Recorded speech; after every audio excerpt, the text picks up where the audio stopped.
When I find that, like when I look at voice interfaces, like when they kind of first came out, it was still a voice version of a paper form. And now the voice interactions that you get, you can give it the form as an objective, but it's going to be iterate enough. It's going to iterate enough on the quality of the responses to make sure that the form is correctly filled out. So from a data interface perspective, which we've always struggled with in this business, the quality of data it's like 10% of where it needs to be to do the things we want to do.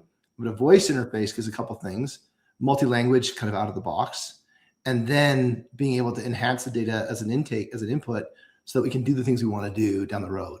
And then the quality is part of the voice agent's job, not the input resident or person's job. I mean, one of the things that these LLMs are so good at is unstructured to structured, right? So unstructured data, free-form conversation that we're having into a structured output, right? Whether that's a summary or whatever it is that you need to kind of take that next step there. So I think it's such a good application of that, because what are we doing at the end? I mean, right, a lot of the times it's inputting a work order. So you're basically taking a whole conversation that's happening and then pulling that into the literal form fields that need to be entered for somebody then to be able to action, right, on that. And so I think, it's in many ways, we have such high conviction in solving this because it is such a good early application of AI, because conversational interface is not only the most intuitive, natural interface to present to people, but the LLMs are particularly good at going from unstructured. And the gap that we have right now is that contextual reality of the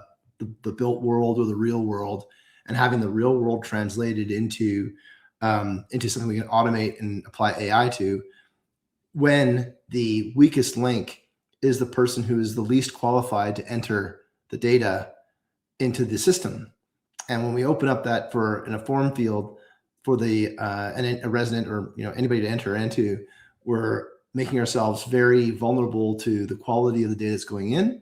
And then what's worse is when you see bad quality data go in a form field, the next step is almost always, well, now I got to make a phone call. And that phone call is usually 24 hours, 36 hours late. And then now the clock's been ticking now from the resident's perspective, or from the candidate or prospect's perspective, for like 24 hours already.